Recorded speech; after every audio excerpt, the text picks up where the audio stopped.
Hey everybody, it's Allie and welcome to our Y&R chat for Sunday, April 5th, 2015. Happy Easter, everybody. Oh, I'm so confused by Y&R at this point. There are these two big, to me, mystery storylines, and I don't even know what to think about them. We've got Austin's murder, and then there's the question of who in the heck it is Victor is cooperating with. Those two are I think, leave the biggest question marks in my mind, and it feels like everything's just being thrown against the wall. Clues here, clues there. I don't even know where to look. I don't even know what to feel. The only thing I know for sure is that leather is really in right now at Y&R. Did you guys notice?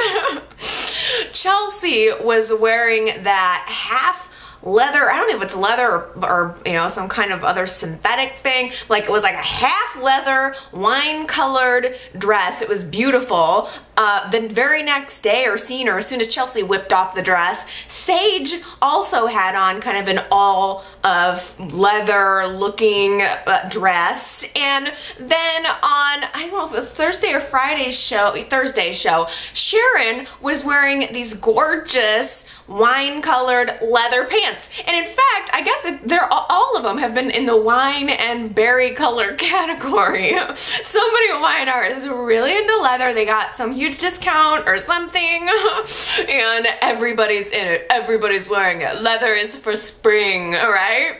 Okay. But I mean, everybody looked gorgeous, of course. It's just funny. Every single scene, I'm like, more leather? Can somebody just tell me what's going on with these storylines instead of giving me all this fashion? I mean, all the fashion's been fantastic, but I want to know what's up with the storylines. And frankly, I feel a little bit let down by the revelation of Nick's big secret. And not to say that it wasn't a big secret or that it wasn't a really bad thing, but there's something about it that's just not sticking for me as even as worthy blackmail. You can hardly hold Nick accountable at this point for what happened. I mean, I guess that's not true. I don't know. Obviously, Nick was being a stupid, drunk, idiot high school kid, and so many other people, I mean, who was it? Abby or Summer or somebody was drunk driving, being a stupid, idiot high school kid. And it just at the time, it just to me seems like it was a very bad thing. They shouldn't have necessarily covered it up, but I'm having a hard time it doesn't really affect my opinion of Nick, I guess is the thing. It's weird. Maybe the fact that it was an accident is what the equalizer is, and maybe it's similar in a way to what happened with Adam and Delia. If Adam was the one who ran down Delia, he certainly didn't do it on purpose. It was a horrible accident. It was the accident. It was the act of covering it up that was the crime and the problem, and the same thing with Nick and the cover-up. And then you've got Neil, same thing. It's hard for me to really blame him for what happened with Christine's child, because it was also kind of like an accident. It wasn't something that he did on purpose. It's really more any kind of cover-up that becomes the bigger problem. But just something about the Nick's big secret, it wasn't shocking to me. It seemed more along the lines of just a freak accident, and I don't think it really lent a lot to Sharon's character either. It just felt tacked on, I guess is the thing, because Sharon is laying out the pieces of step by step what happened that night. It was almost like she was writing a mystery novel or something. The whole thing was scripted within just a couple of scenes, and it was almost like she had rehearsed it. You know, she had all of the right flowery language to set the scene of the drunken pool party where Nick had everyone over, and it was so wild that somebody ended up breaking an expensive vase, and so Nick, he's just this spoiled rich kid. He just sends everybody home but keeps one girl behind. She's a 17-year-old Olympic diver in the making, and she's completely drunk. She wants to impress Nick Newman so bad, and he makes a bet with her, this is so dumb, about whether or not she could dive from the balcony into the pool, and of course she did. She broke her neck. Nick was so drunk and so out of it, I guess he saved her, but then passed out. Somebody from the security team called Victor, had him come in, and he immediately saw what the situation was and began to cover it up. He got the girl the medical attention that she needed. He paid for all of her bills, and in fact gave the family a private settlement, which again is also not all too uncommon. I mean, it was a private settlement. That's not the first time that's ever happened in the course of rich person history. So it was the cover-up that was the problem. But also there's something to me about Sharon's actions in this that don't really highlight her in a positive way either. Why didn't Sharon, the way Sharon tells the story, she was at the party, but she was kind of sneaking around in the background. Like, her and Nick weren't together at that time, but she really wanted to get back together with him. She goes to the party hoping that they're gonna have this reunion, and instead, you know, he's flirting with other girls. So when everybody else leaves the party, Sharon stays behind, and she's, I don't know, in the bushes watching this whole thing happen, including the cover-up. But to me, I just kept thinking, hey, Sharon, if this thing is going on, why didn't you stop it? If there was any period of time in which Sandra Allen is the woman's name, was saying, okay, I'm gonna go up to the balcony and I'm gonna jump off into the pool. Well, hey, Sharon, if you were in the bushes watching, or at all aware of this for even a moment, why didn't you step in? If you were so lucid and so intent on doing the right thing, why didn't you say, oh, hey guys, sorry, I was just in the bathroom and came out. Maybe you might not want to jump off that balcony into the pool. So for me, it's just, I don't know, it was more unflattering to me of Sharon. I don't know why. That was just my estimation of the whole thing. Maybe I'm wrong. Do you guys feel that way? Ugh. It's just the fact that Nick had no idea about it. I don't know. It kind of lent to me feeling a little more sympathetic toward Nick. He, I guess, was just so blacked out. He never knew that Victor covered the whole thing up, and he never heard from the girl again, because part of Victor's whole doing was that she was not supposed to have contact with Nick. So Nick is completely unaware, and I mean, who doesn't do really stupid things when they're young? I don't know, maybe I'm trying to justify for Nick, I'm not sure, but it felt weird to me that Sharon kept this secret in her mind, thinking she's going to protect Nick. I don't know why she would never mention it until now. And to me, I also it feels tacked on. The whole thing feels like it was just pulled out of thin air to give Sharon this leverage over Nick. If the incident were somehow tied truly into the past, and if it felt believable, then I think I would be more connected to the storyline. But it just felt to me like a writing gimmick that got pulled out of nowhere for 1 week's shock value. I don't know if Weiner's gonna continue to pursue that or not, but I mean, you know, I'm not trying to complain or whatever, but it just felt, it's the whole thing didn't sit right with me, and I was kind of excited there last week for what it might end up being, but it worked.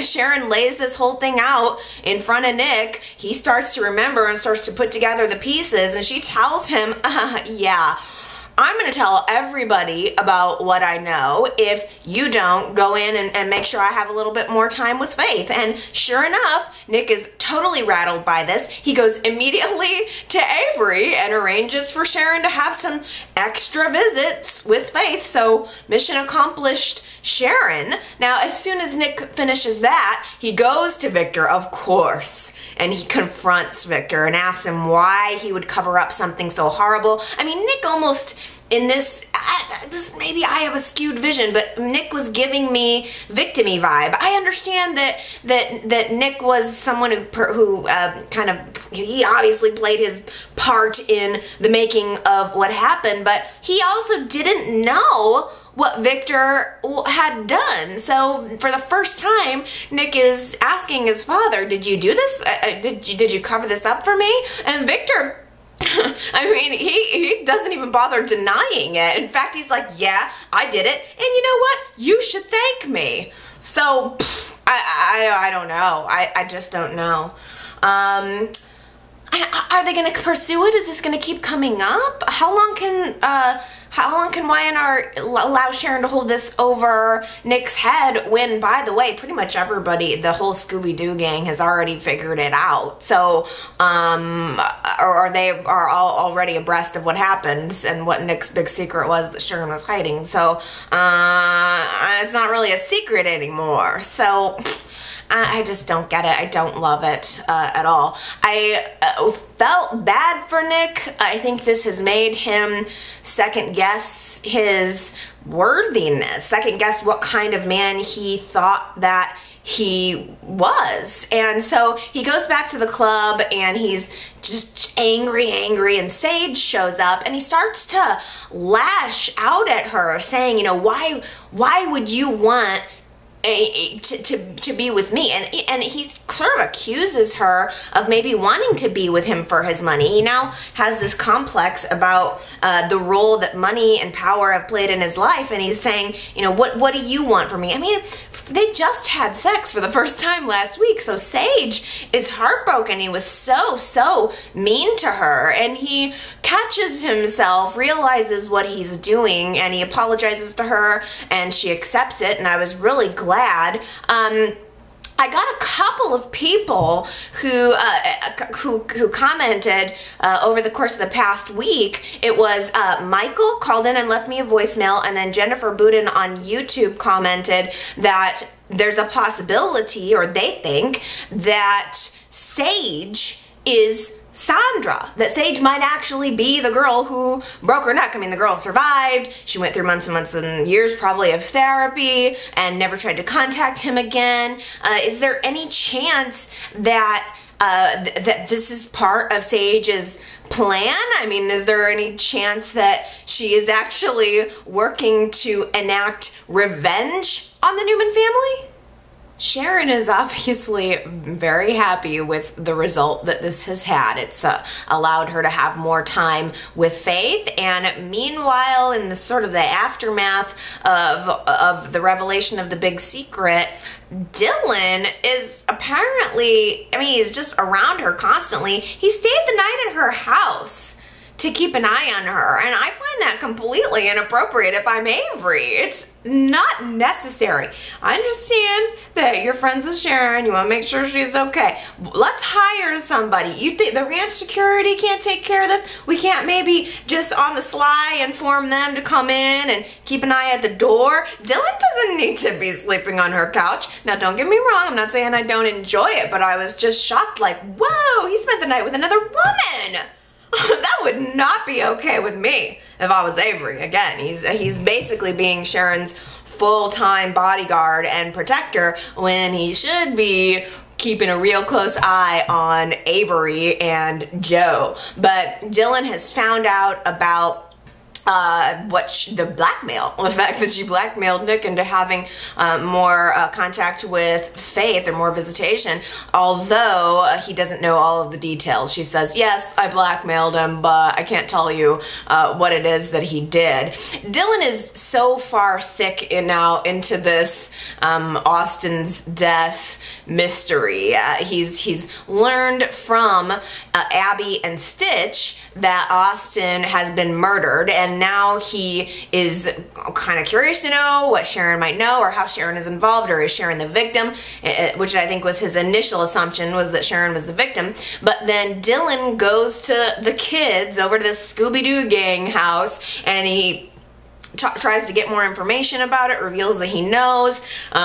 He finds out that Kyle was the one that wrote the message on Sharon's mirror, and he gets all up in Kyle's face. It was fantastic. I kind of was hoping maybe Dylan would give Kyle a right hook or something, but they kind of fill Dylan in on Sharon's connection to Austin and the interview that she gave, and the fact that it gives her a motive for his murder, for Austin's murder. Then Dylan goes back to Sharon's house. He has a little conversation with Faith, in which Faith reveals that on the night of the big storm, Mommy also drove us out to the woods, or she mentions having been in a car in a wooded area, and it just plants that extra seed of doubt in Dylan's mind about where Sharon was at the night of the storm. Is she really being honest? And whoa, I mean, I don't know. Noah and Courtney, they get engaged this week. So that kind of came out of nowhere. I seem to remember Noah not being too keen on first I think Courtney was not keen on the engagement, and then later it seemed like Noah didn't want to get married, and now out of nowhere they're getting married in 24 hours. It's the quickest wedding maybe that it's most out of the blue and quickest wedding that Genoa City has ever seen. And in a way, gosh, I hate to be complainy, but at the same time it feels like as Weiner just trying to create these heightened situations to kind of create that false drama. There's no slow build. It does kind of feel like things are skipping around all the time. All of a sudden, Noah and Courtney are getting married today. They go to Sharon's house while Dylan is there to tell her they're just getting married, which is, again, it's just so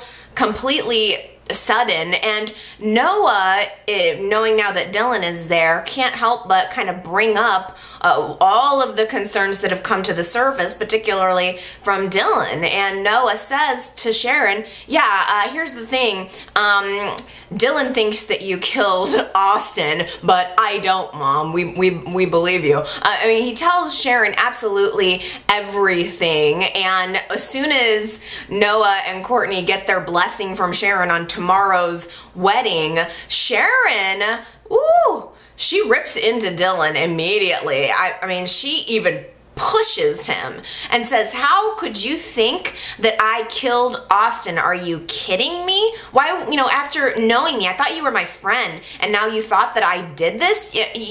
And furthermore, you think the reason is that I killed Austin in order to keep Nick's secret so that I could use it against him as leverage." Which I agree, it's too, probably nothing's too over the top for Sharon, but I don't think so at all. It's never really even occurred to me as true for a moment that Sharon could have or would have killed Austin. It just doesn't make logistical sense either, but Sharon does have this memory or some kind of flashback of being in the woods that night. She was outside of her car. She saw headlights coming at her from the Abbott cabin and realizes that must have been the killer. And furthermore, she's coming to the realization of how bad all of this looks. She looks like she has the motive. She looks like she has the means if she was anywhere near the cabin that night. So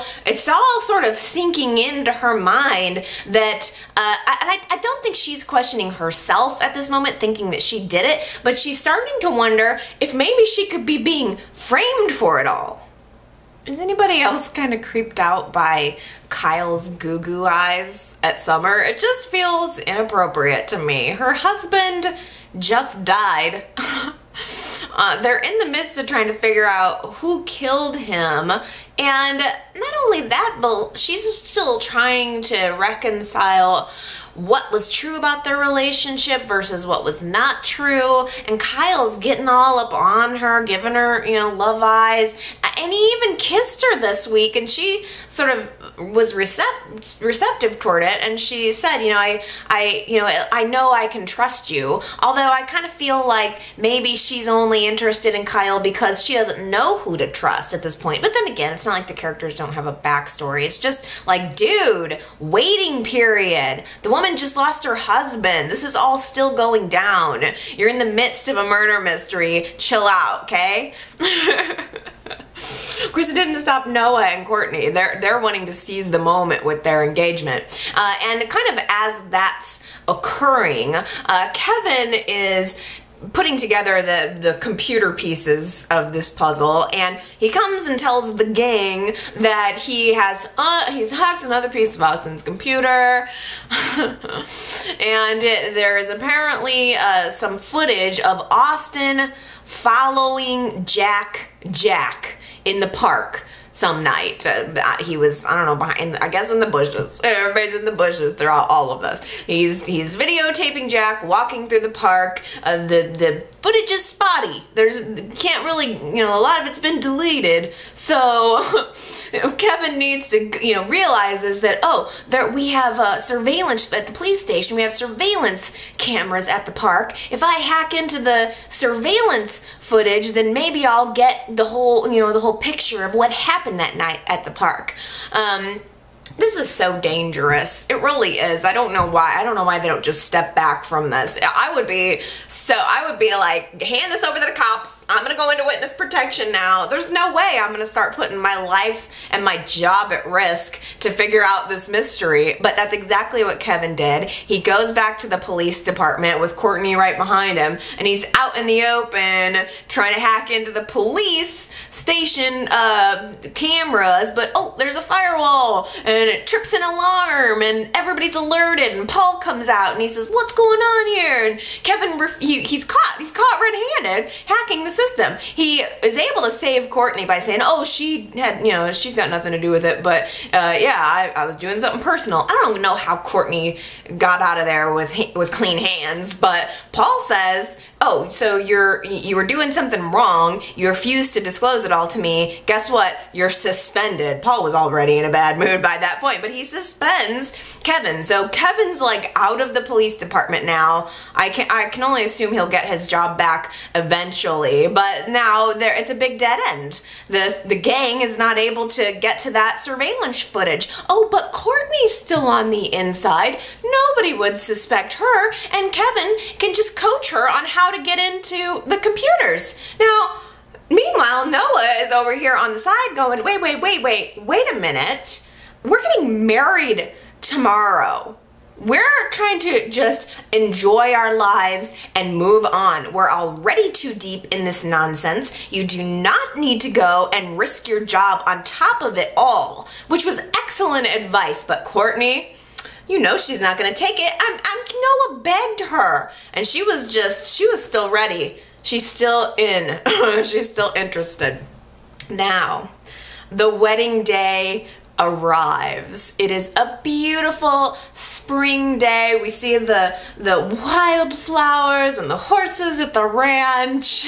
Just absolutely gorgeous. Sharon is preparing herself as the mother of the groom. She's got on a beautiful watercolor floral print on white dress. It's drapey, it's flowy, it's perfect, it's beautiful. I love wedding fashion. I guess I can't complain about the quickie wedding because it gave a lot of good fashion. Meanwhile, the girls, Courtney's over with Summer in the bride's quarters getting ready. Summer, I just have to say, Summer's hair, Summer had 9-year-old girl hair. The bangs were pulled up in this little pony thing, and it just looked like, are you an adult woman? Because you look like a little girl right now. Love the dress. The dress had this kind of asymmetrical cut at the bottom, but it does also feel like she's always playing a little girl. It's hard to accept her as a woman, as an adult, when Summer always comes off as a whiny girl to me. I wish Y&R would maybe mature her a little bit, but maybe that just comes with the aging of the actress. But Courtney was beautiful. Courtney was giving me Greek goddess with her white dress. She had on I don't know if you'd call it a headband or some kind of headdress which would never stay on me. My hair would be flying out. There'd be flyaways everywhere. I could never pull off the look that Courtney had on. It was almost hippie-y, but I don't know, it was more Greek goddess. But there was something about it I just thought was very beautiful. It didn't seem to fit her personality, but it was still beautiful. One thing that kind of shocked me was how we skipped to the wedding day so completely quickly. I think it was Thursday's show, Noah and Courtney were telling Sharon about the engagement, and then by Friday we skipped to the wedding in the park. No planning, no nothing. Even Nick hadn't been told. I was shocked that the kids made a trip to Sharon and we saw that, but we didn't see it to Nick. Noah and Nick ended up having a father-son bonding moment before the wedding took place, which was nice, because I would have been mad if they didn't do anything. Noah is the one and only son of Nick and Sharon Newman. We've known him since he was a baby. I would think that his wedding deserved a little bit more pomp and circumstance, and maybe it will. But it just seems, again, I just feel put off a little bit by the quickie wedding in the park. I'm surprised they can't help themselves with this park. It's spring and summer, so we're getting back to the park. Remember when Nick got left at the altar in that park not too long ago? That must have been awkward for him. That had to have been some kind of bad omen or something. I was thinking that immediately. But we did get to see a little bit of cattiness from the guests. Just sidetracking for a moment, Abby and Stitch went to the wedding together. Abby and Stitch are getting so close. At the end of last week's shows, Abby had just learned that Stitch slept with Ashley, and who should come knocking at the door about 5 minutes later but Ashley. She comes in, and it's this completely awkward moment between the three of them. Ashley is looking at Stitch like, hey, remember when you said you weren't going to tell anybody? I agreed to not tell Victoria or anybody else, and then you turn around and tell my daughter? And he says, oh, sorry, drunken moment. But it'd be hard to find that out about your mom, or as a mother to have that in kind of indiscretion or your sexual habits revealed to your daughter. I would think that would just be horrifying. But it was also a really hypocritical moment where Abby goes on to chastise Ashley for sleeping with Stitch, Victoria's man, when Abby slept with a married man, Summer's husband, and it was an ongoing affair. Ashley and Stitch did it once in the shower. Abby and Austin were having an ongoing affair, and apparently it looks like she was feeding right into his whole plan, right into the whole thing. So it was just completely hypocritical of Abby. I have to say also, Stitch is so completely pulled away from Victoria and is so completely drawn in by Abby at this point. I don't really know why Stitch is pushing Victoria away so hard after finding out about his sister, and why he's allowing Abby in, but Stitch has got to go to wherever Kelly's remains are supposedly. I'm sorry, I can't remember exactly what country it was supposed to be in, but he has to go pick up her remains. Doesn't want Victoria to go with him, but Abby is forcing her way in. She just wants to be there for him.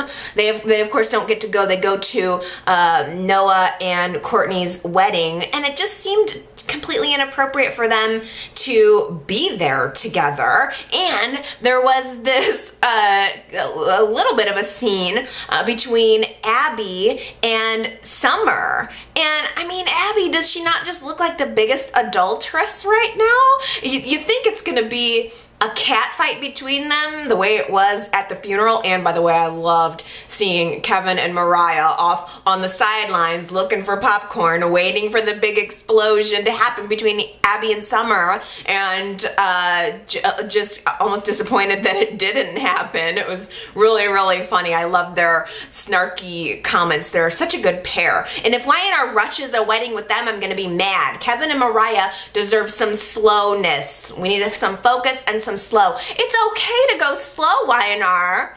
I mean, we don't need to take it molasses speed, but you also don't have to rush through everything. I cannot be the only one feeling this, because there have been so many times, even lately, where I'm watching the show and I immediately think, did I miss an episode? This is going so fast.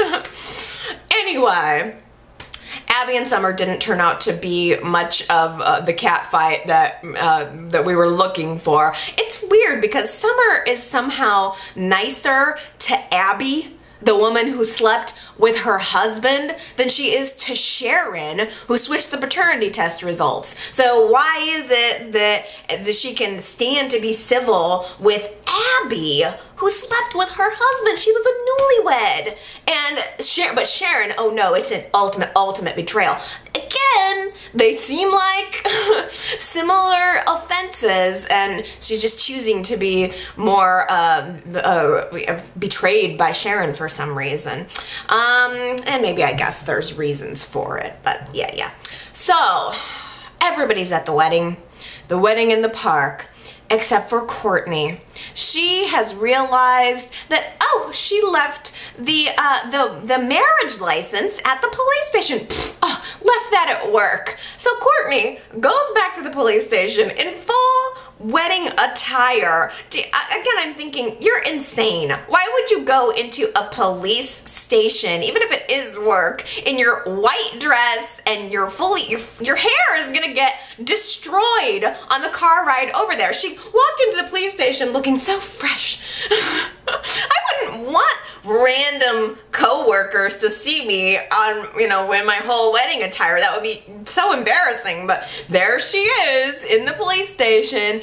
She gets her marriage license, and after that, she just can't help herself. She plops herself down at the computer, and she starts looking around, and we see a reaction on her face, and she says something like, that shouldn't be, or some kind of indication that she has discovered something. Next thing we know, we're at the park and waiting for Courtney for the wedding to start, and Noah gets a text message from her that says, change of plans, meet me at the cabin. Noah has to tell everyone, including Nick, that, yeah, the wedding's not gonna happen. There's just a second wedding that hasn't happened there. It's like 2 for 2 for weddings in the park. But Noah has to tell everyone, no, it's okay, something just came up, we're gonna reschedule this wedding, everything's fine. Has to send all of the guests home. It's obvious to me that Noah is heartbroken by this, because no matter what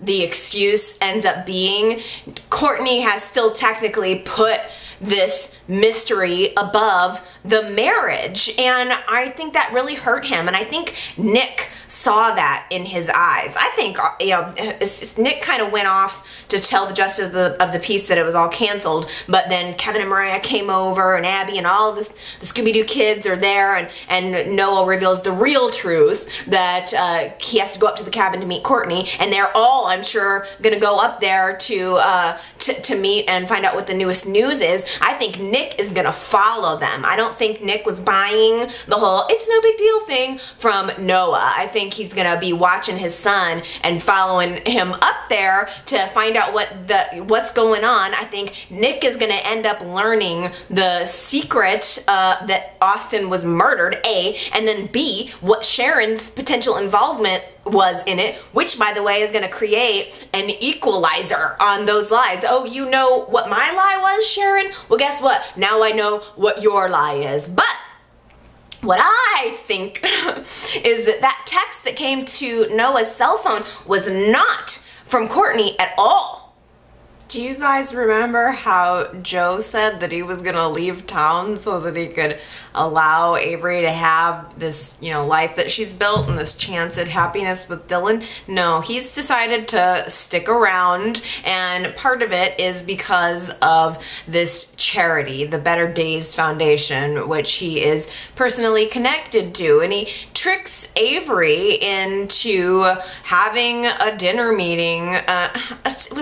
He's so shady. He really, I appreciate his connection to the charity and how he feels about it. But at the same time, I do feel that it's sort of a convenient thing he's using to connect with Avery. He could have gotten another lawyer. There's a personal element in this, and he tricks Avery into having dinner with Phyllis and Jack, kind of like a couple, to saying that he's going to Jack to be a big donor. And I think that's true, but I also can't help but feel that it really, really is a ploy to work his way into Avery's life on every front he can think of, including her family. So I don't want to gloss over the fact that Joe revealed why his charity is so important to him, because I did connect with that. I think that was a very important revelation. The Better Days Foundation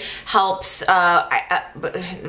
women who have been abused, and Joe revealed that he had an abusive father, and his mother took him out of the home, and they went to a shelter, and they received help, and it worked. And so he wants to give back and hope to help other women and children to have a chance at a better life, at better days. And I think that's it really adds to Joe's character, and it helps us to understand why he is the way he is. It feels to me like almost like a twist on the Victor Newman story, which to me is very classic YNR, very core YNR, core to Victor's character. Victor was an orphan. He also didn't have a father, and it was always sort of the understanding to me that the mother left him at the orphanage because she couldn't take care of him by herself. So it was really the father who was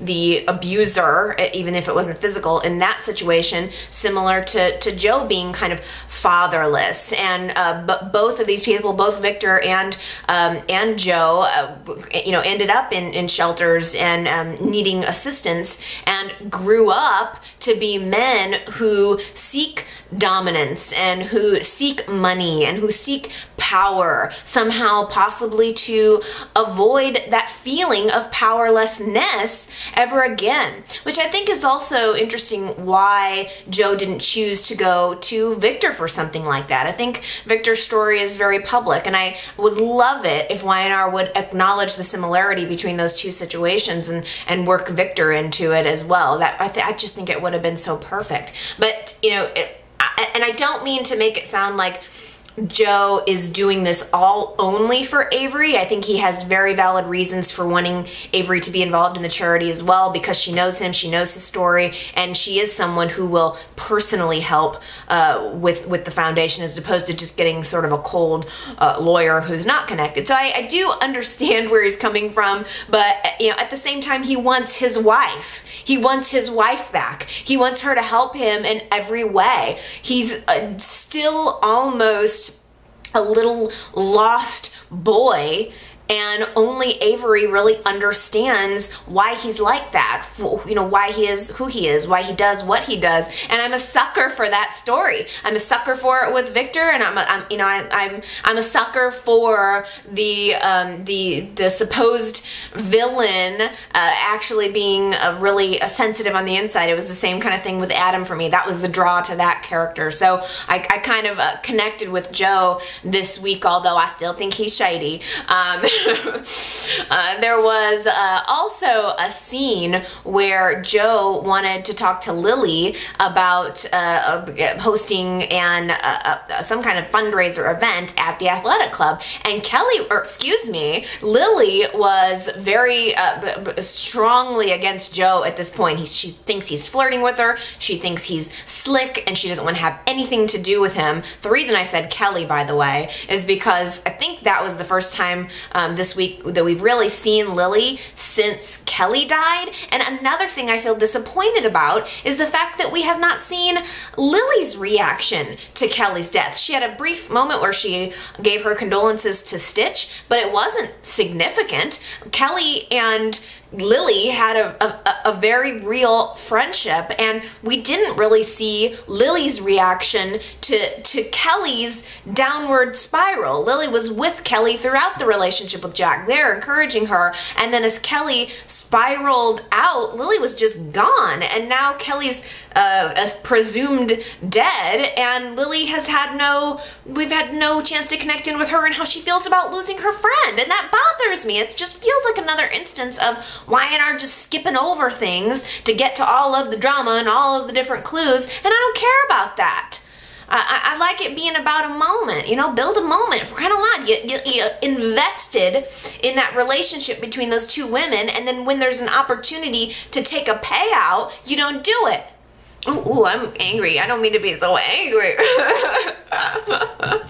It was a side note. Anyway, Lily was not happy about having to work with Joe until he explained himself, and she then became fully engaged in it. And she sits down with Joe talking about the event, talking about how they would bring in more people, more donors, if they were honoring someone at the event. And Lily comes up with the idea to honor Avery and all of her work that she's done with the Innocence Foundation. It just felt weird. I don't know why they would need to honor someone. That just seemed like out of left field to me. I don't know why that would generate additional interest in donations, but apparently now it's Joe and Joe's foundation lavishing attention on Avery, which is, she immediately felt uncomfortable with it, but was willing to do it for the foundation. Meanwhile, she's getting closer and closer to Joe. Dylan is staying the night with Sharon, and there was a scene afterward where Avery, you know, there was two scenes between Dylan and Avery this week that were significant. Avery comes home from that meeting with Joe. She had the dinner with Joe, and Dylan had the sleepover with Sharon, and Avery comes in and it gets all paranoid that Dylan's mad at her for having dinner with Joe, and he says, you know, I'm not the one that brought Joe up. You brought it up. Joe's the problem. And then later, a follow-up scene after Sharon came to Avery's house to talk to her man, follow-up scene, Avery comes back and says, you know what, Joe isn't our problem, Sharon is. And it's clear that Dylan wants to confide in Avery and wants to tell her everything, but he's doing it to protect Sharon, just in case Sharon needs some representation, or he indicates to Avery that Sharon's in over her head legally, and Avery's saying, are you out of your mind? You know, you're getting involved with her to your own detriment. Can't you see what's going on here? Well, you know, it's like both of these people can't really see the forest for the trees. They are both focusing on things that should be supplemental to their life. Their life, the main core of their life should be the foundation, the relationship that they share together. And instead, Dylan's off being Sharon's bodyguard, and we all know how that movie ended. And Avery's over here helping Joe with his foundation. Can't these two people see that there are cracks in their foundation? Billy and Chelsea are coming apart. This week we had separate scenes of Billy and Chelsea realizing that they can't really go through with this early engagement. Billy realizes through his talking with Jack that he really asked Chelsea to marry him so soon because he was worried about Gabe moving in on his woman, which was a real concern. You know, close-up shot of Jack's face, knowing who Gabe really is and what the real score is. And then on the other side, we have Chelsea at the Abbott mansion confiding in Gabe that she is too in love with Adam still to feel like she can truly move on with Billy. Close up of Adam's face, you know, and the thrill inside, realizing, oh, she still loves me, and she's, you know, she loves me more than Billy. She loves me more than him. It's absolutely an in. So, I mean, Billy and Chelsea came together and realized that they need to put off the engagement, not end the relationship, but they need to slow it down, which is, of course, inevitably going to be the end of their relationship. Adam's going to see to that. You know, they're having breakfast, trying to celebrate their decision the next day, and Adam calls them both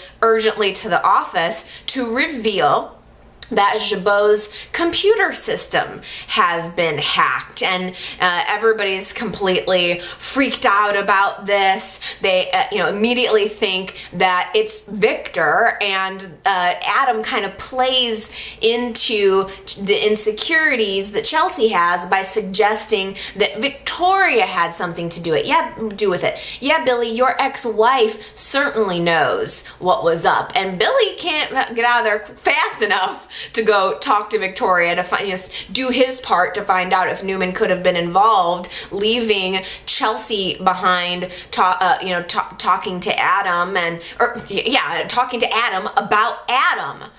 So Billy goes to the club. He goes to the club, talks to Victoria. They're connecting so much.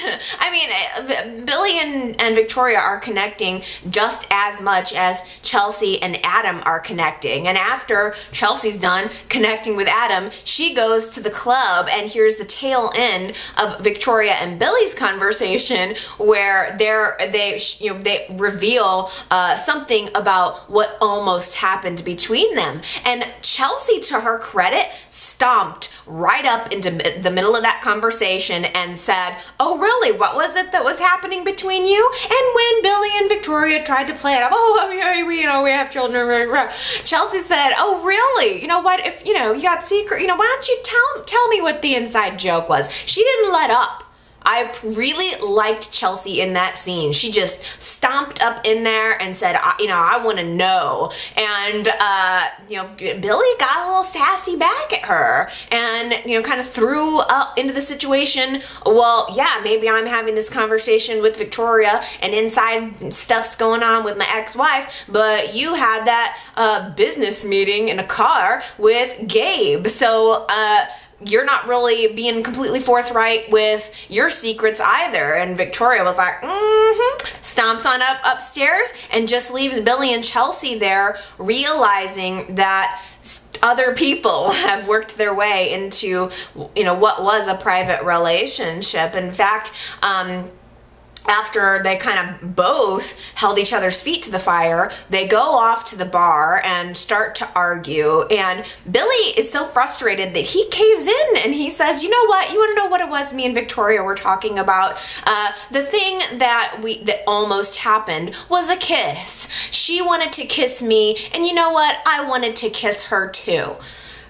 End scene, major cliffhanger. I'm thinking, oh, this is over. This is the end. Your man tells you he wanted to kiss another woman. You better be out the door. Well, next scene rises up, and somehow this has turned into a romantic moment, a rebonding moment between Billy and Chelsea. Like, he goes, "Well, yeah, we wanted to kiss, but we didn't kiss because I'm in love with you and she's in love with Stitch." How is this romantic? All of a sudden, she smiles, he kisses her, and they're embracing and feeling more bonded than ever. Am I being overly territorial here or something? Like, if I hear that you want to kiss another woman, if I hear that you want to kiss your ex-wife, you and me, we're done. I could not be more confused by what's going on with Victor. I am so freaking confused at this point. Adam seems to be somehow inserted into the Jack, Victor, Jabot versus Newman thing, which I love. I've always thought that was a great sort of triangle of treachery there, Adam versus Victor and versus Jack. I do appreciate that. But Adam has allowed his feelings about his father to really bubble up to the surface recently. He's having a conversation with Chelsea about his father. We know who he's really talking about, Victor. And just, going on about all the awful things, all the things that Victor is, that he's ruthless.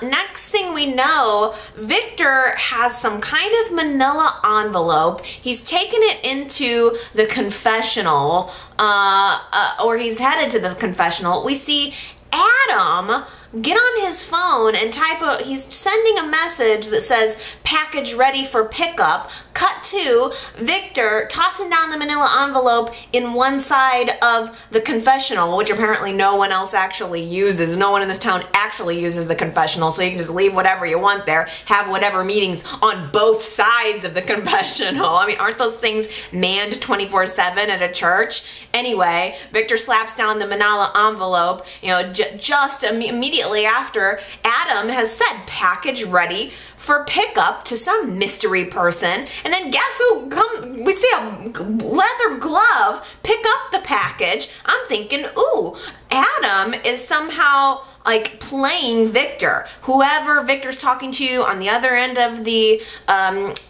confessional, Victor only thinks that person's working for him, but the person's actually working for Adam. I thought, ooh. And then we saw Nicky's hand come in and pick up the package, and you know, she's been listening to. I'm not saying that Nicky's connected. I think Nicky's disconnected. I think she happened to just follow Victor to the church, is wondering what he's up to when it comes to Jack. He picks up the envelope and wants to see what's inside. So, I mean, am I right? Is there any possibility that Adam is connected to whoever Victor thinks he's, whoever Victor's cohort is? I'm so confused. Nicky looked fabulous, by the way, this week. She's just looking really good. She must be feeling better. Loved the hair. She was just kind of giving me this old Hollywood vibe this week. Loved the dress. Just especially her hair. She looked good. She picks up the envelope. She opens it up, and it's a bunch of fingerprints. Okay. Okay. After Victor leaves the confessional, he lets himself into the Jabot building. I can't believe that they don't have a giant picture of Victor Newman at the door saying, do not let this man on the premises. He bugged Ashley's lab just a month ago. Why would they let him anywhere near any of that? I think Victoria's up to her eyeballs in all of this, by the way. She denied having anything to do with it, and she doesn't know the extent of Victor's plans, but it was even last week where she said something about hacking into the Jabot's mainframe to get information. So I think Victoria is in it. She isn't fully aware of Victor's plan, but she knows something. And Victor is in Jabot now. I mean, he like gets all comfy behind Jack's desk. Adam comes in thinking he's talking to Jack. It was so good. And then we get the classic turn around of the business swivel chair to reveal that it's not Jack, it's Victor. And you know what ends up happening is an awesome fight between Adam and Victor, only Victor doesn't know his enemy. That gives Adam certainly a leg up. Victor's never gonna see Adam coming, and that's kind of why I wonder if Adam is somehow tied or thinks he's tied.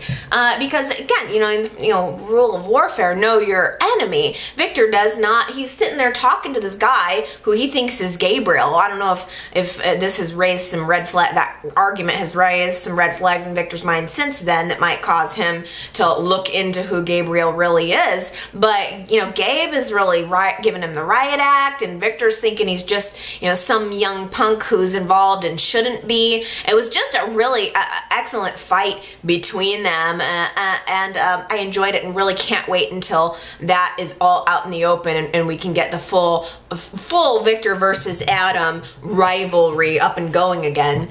In the middle of the fight, Jack and Ashley arrive. They've been alerted that Victor's in the building, and Victor says, hey guys, I'm not here to cause trouble. I'm here to tell you that both of our companies have been hacked, which is complete BS, and nobody's buying it at all. Victor's saying, I came here to suggest that we both work together to combat this or whatever. I don't know why you wouldn't send your IT department or have them make a phone call or call somebody else. Victor, you don't need to show up personally and ask for that. And Victor starts knowing that Gabriel and Jack are not buying it. Victor starts zoning in on Ashley, like, Ashley, I hope you'll be smart enough to consider accepting my help into letting the fox into the hen house. What do you think, Ashley is an idiot?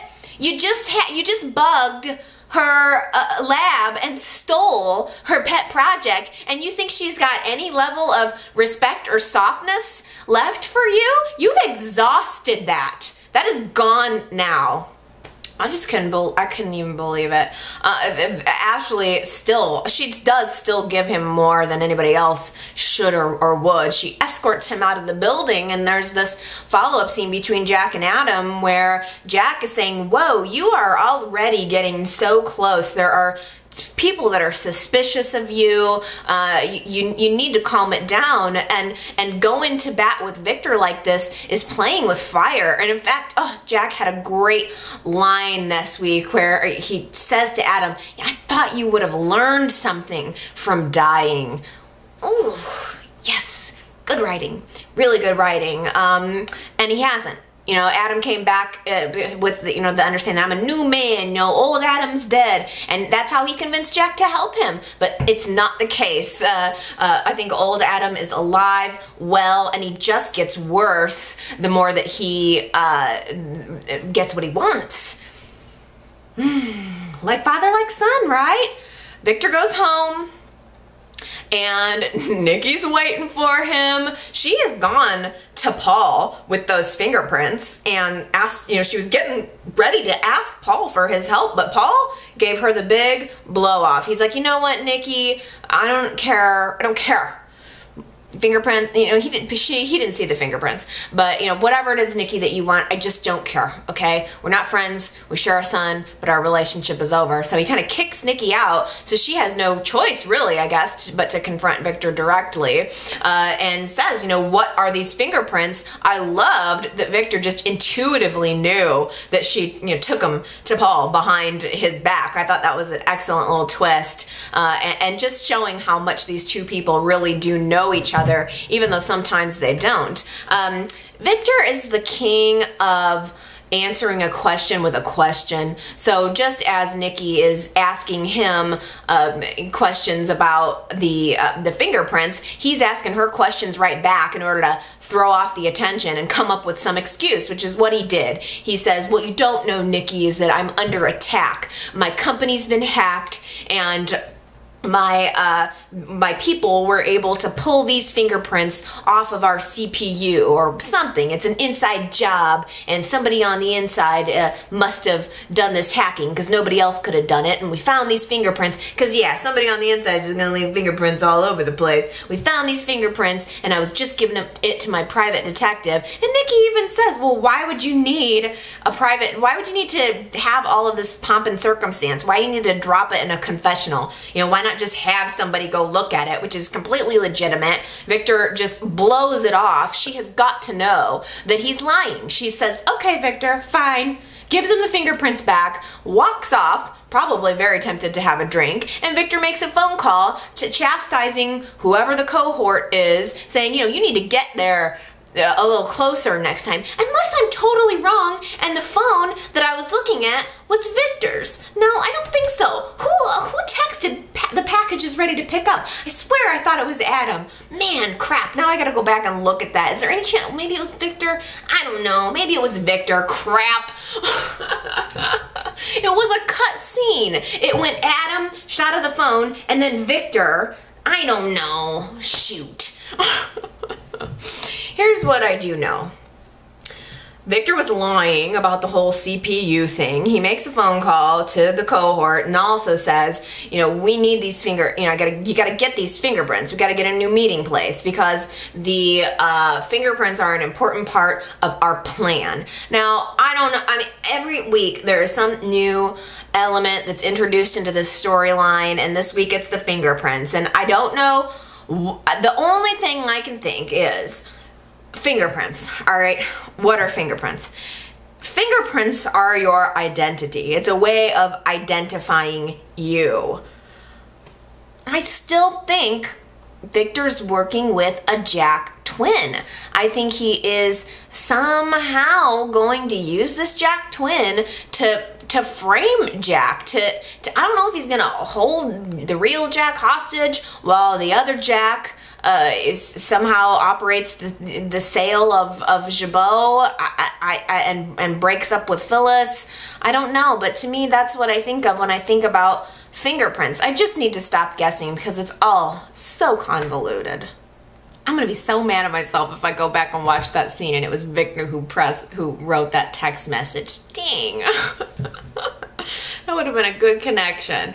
Well, anyway, I got a voicemail from Michael this past week who kind of reminded me that what's really going to be epic is the Chancellor takeover, because we're seeing Kane really digging in and trying to make his mark at Chancellor, but ultimately part of the arrangement was that Jill has the control. So Kane's always going to be playing second banana, and even though they had the condition that Colin's not supposed to be involved in the business, Colin's still involved in the business. So Kane is seeing this as this means war, and I think it's going to be fantastic. I love seeing more of Kane. I love Colin. He just makes me smile when he comes onto the scene. He's smug in the right way for me. I just really like him. I really like the idea of Colin and Jill versus Kane. I think it's going to get pretty vicious. It's funny because as much as I do love Kane, boy, he forgets what circumstances brought him into Genoa City. Remember how Kane came into Genoa City for the very first time? He was pretending to be Philip, Jill's dead son. He let Jill think that he was her long lost, presumed dead son for at least a year, years probably, right? And then he has the nerve to turn around and want anything more from her. He's lucky that she let him back into her life at all. But I don't know. I mean, maybe it's something that'll come back up through the story. I think Kane is going to try really hard. He already had his meeting with Michael. He's going to try to overthrow the power structure at Chancellor. Colin tries to talk him out of it, but Kane is not listening, and Colin knows it, and he actually goes to Jill and warns her, saying he actually uses the words, "You should prepare for battle." When my son wants something, he goes for it. So we're already setting that dynamic up. I think it's going to be excellent. Okay, sort of related, but off topic a little.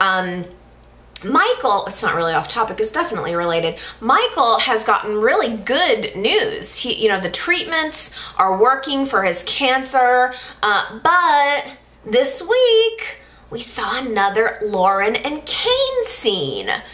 Lauren is at I can't believe this, man. Michael leads Lauren to believe that they're going to have a kind of a makeup dinner, a romantic dinner. She goes off to the athletic club. He's not there. She runs into Kane in the meantime, and they're just kind of bonding, having a drink, chatting. I think from Kane's perspective, he's maybe possibly looking for an ally in the whole Chancellor thing that's going to come down. I mean, Lauren is Jill's sister. He might be looking at Lauren as a way to soften the blow, and I think Lauren just sees Kane as someone who's been in her position with a spouse that's had cancer. So I really think it's innocent. I don't get necessarily a romantic vibe off of them, but that's not what Michael's gonna think. Kane and Lauren, Michael goes to the restaurant, I'm sure thinking he's gonna, with intention probably of having this romantic dinner with his wife, but sees Lauren and Kane chatting at the bar. Next thing you know, Lauren receives a text message from Michael saying he can't make it, he's working late, and then Kane says, you know what, why don't we have dinner? The two go off into the sunset to have dinner, and then Michael steps out from behind in the foyer. He's seen the whole thing, and he set that up. I don't like thinking that. I don't like thinking that Michael set her up. And that he's defeating himself, that he's going through this self-defeating thing. I got a message from Katie on Facebook who says, I've heard this saying before. You create what you fear. And I really think that Michael is doing this with Lauren, and it makes me sad because obviously Lauren wants to be by his side through this. And I really hope Michael's insecurities don't push Lauren away for good when he needs her the most. You create what you fear. And I can't imagine a more appropriate title for the story that Michael and Lauren are going through right now. That's exactly what he's doing. He's creating his own fear, and it's coming true. Hilary. This woman is lethal. It's fabulous. I love it. She's totally setting the groundwork with this ADA. She's, oops, bumped into him twice and spilled his coffee, and now she's got a reason to talk to him, and they're having a little meeting at the coffee house and kind of flirting and hitting it off, and she even got him to give her a phone call. Ooh, I like this Hilary. There's something, I guess, you know, when you have just a villain character and you don't understand the motivation, or you don't know the backstory, it's easier to dislike them. But now, having known Hilary for, what, a year at least, I appreciate this. I appreciate how she's just willing to do anything. She's resumed her name of Ann Turner, and I mean, she's got a whole identity that's gone with this. I wouldn't meet him in a public place in Genoa City. Somebody could walk up to you easily and be like, hey, Hilary. I mean, that could blow the whole thing, but I appreciate that she's willing to use her wiles now to fix a situation that she got into by using her wiles. It's kind of appropriate. You know, the case is pending. Leslie is there helping Neil out. And I have to say, I am kind of appreciating Neil's approach to all of this. Everybody wants to help him. Devon wants to help him. Leslie wants to help him. Even Hilary wants to help him. They understand what he's been through. They understand where he was in his mind frame at the time of the accident, and they want to get him off the hook. But Neil is in a conversation, I can't remember, I think it was Leslie and Devon. He said, you know, I'm not going to go to that jury and beg for pity. You know, I think Neil would have pled guilty if he had his, you know, whole choice about it, but Leslie and the lawyers and everybody that's around him have advised him to plead not guilty and to try, at least try, to get out of the charges. But he doesn't like it. He doesn't feel not guilty, and in fact he feels guilty and wants to accept responsibility for his role in the car accident that night. I mean, how often on this show do you have characters who actually accept responsibility for their actions? It's almost kind of refreshing. So I have to give Neil props for that, and I also have to give props to Devon. Neil has pushed Devon away at every single step along the way. Neil has done the I have no son more than once, and Devon is still trying to help. Every time Neil turns him away, Devon tries to charge back in there, and I do have to give Devon credit for not taking no for an answer. He's saying, no, I want to go in, I want to testify on your behalf, I want to tell everybody about your state of mind at the time, I want to tell them what I did to you and how that contributed to what had happened. I don't know if we're going to see a trial. I don't know if we're going to see Devon take the stand. I don't know if any of that's going to come out in court. Maybe Hilary will end up taking the stand, and that's where the ADA will realize that he was getting played. I'm not sure. But I gotta say, I appreciate Hilary for doing her role to make it right, and I appreciate Devon for really pushing his way back into Neil's life just as hard as Neil has tried to push him away. How about some comments? I'll try to make them quick. I actually got 2 voicemails from Gary this week that I wanted to zero in on, because I think, Gary, you were joking when you said this, but it's probably sort of true. You'd kind of made the observation that maybe the cops will burst in to Noah and Courtney's wedding and arrest her. Now, I know you were joking, but that sort of is what triggered my alertness around that text message that came supposedly from Courtney to tell Noah to go up to the cabin. I think Courtney is completely in the thick of this, and I'm sort of wondering if she did end up getting caught. I don't know why we wouldn't have seen Courtney do the text message. I could be completely wrong, but there's a part of me that thinks Courtney maybe did get caught, or maybe there's somebody on the inside that saw her trying to hack the computer and somehow stopped her, or even maybe kidnapped her. There's just a part of me that thinks all those kids are going to show up at the cabin and Courtney's not going to be there. Maybe the real killer, or maybe Austin, I don't know, is really there, and maybe some harm is going to try to happen to them. The other point that Gary made that I want to touch on briefly, because I didn't get a chance to, was he was saying, I don't really think that Summer and Kyle are working with these two actors. Like, the other actor kind of had this tall vibe about him. You could sort of see that Summer would have had a hero worship thing going on. She really looked up to him.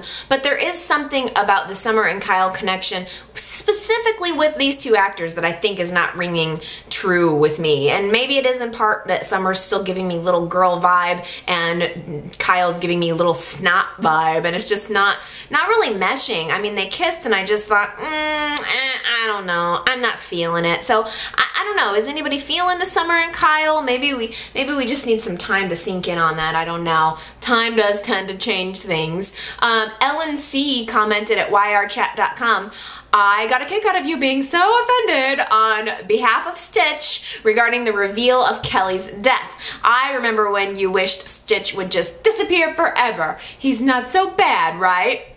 Yeah, I mean, I think I have kind of switched on Stitch, and I don't know why or where that happened. It may be, I think I tend to really gravitate toward people that are suffering. I don't like seeing anybody hurting, and so when I see somebody experiencing some kind of grief, I'm like this in real life too. It's just, that's what connects me in with them. I'm like, oh, or like with Joe, or like Adam, you know, they're you know, characters that maybe I don't have any real reasons to like, but then all of a sudden, they, you know, something bad's happened to them, and I'm like, oh, are you okay? That's maybe just me, and maybe that's why I'm so able to forgive Sharon. Nida, or Nada, I'm not sure, on YouTube says, why wouldn't Sharon use this info on Nick when the custody hearing was going on? Such a good point. Yes. It's another reason why I feel like this thing is just tacked on. This whole Nick Secret thing just feels tacked on to me. Why would she drop the bomb now as opposed to during the custody hearing when it mattered? It just doesn't make sense. It's a big hole for me. Again, I don't need action. I don't need big reveals every single week, every single episode. That's not what keeps me really, really engaged. It annoys me more when I discover a big gaping hole like that. I care about characters. I care about motivation. That matters to me. I'm gonna get this name wrong too. Yatesh called into my voicemail. I love hearing from new people on the voicemail, and was kind of speculating that it was Patty that Victor has been speaking to in the confessional. And that was my initial thought too. It just seems like the Catholic theme was very prevalent around Patty. And I mean, she's been off I think she's technically in an institution or something right now. It's certainly not outside of the realm of possibility that Victor could have gotten her out and that she's somehow involved in this too. I mean, I definitely am not ruling anything out. It's like every week it could be, you know, someone else. Nippy Fan 100 from YouTube called into the voicemail and was speculating that maybe Avery is the one that's going to blow open this identity of Adams. In fact, also was kind of speculating that it could be a few different kind of peripheral people, not necessarily Chelsea or Billy or the ones we expect. But I do like the idea that Avery might be the one to bust this wide open because she is the one that handled his estate. She might recognize that fake signature. And remember how Adam had Avery hold on to that confession tape? I'm almost wondering if that's going to come into play. I don't know if we ever completely saw that confession tape that Adam made. So is it possible that there's some extra information on that that might give us some more insight into Delia's death, or I don't know, but I kind of like the idea that Avery could be both the person who blows Adam's story wide open and maybe comes to his rescue in some way. I'll end on this. This made me laugh. Aaron Brody on YouTube says, finally, Leslie is back. I love Leslie. I can't wait for her to confront Hilary. Ooh, it's going to be so good. Why did she leave anyway? They never show her husband, Dr. Shelby, either. Where's he? And where the hell is Tyler at? They always mention him, but we never see him on the show. And where the hell is my hot steam of chocolate Mason at? It's so true. I mean, Y&R just has these characters disappear and then we never hear from them again. As a matter of fact, on that note, I will also add, where is my spicy jar of hot sauce, Alex? Okay, you guys. That's a good way to end an Easter Y&R chat. Totally appropriate, right? Anyway, I hope you guys enjoyed this week's show. I hope I'm not being too complainy. Let me know. I mean, you guys, you're welcome to complain too. You know, I like to keep it, you know, positive overall, but you gotta get it out. I get that. You know, shoot, I don't love everything about the show, so you gotta get those feelings out in the open. We'll work through it all together.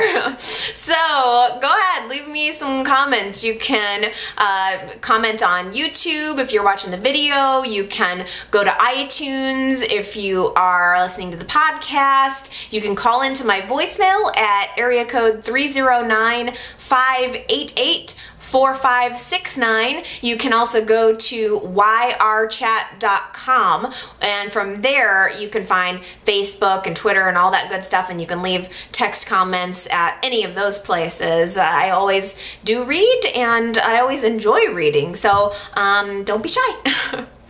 Okay, everybody, gotta get going, but I love ya. I hope you guys have a really good week, and I'll see you next Sunday. Bye.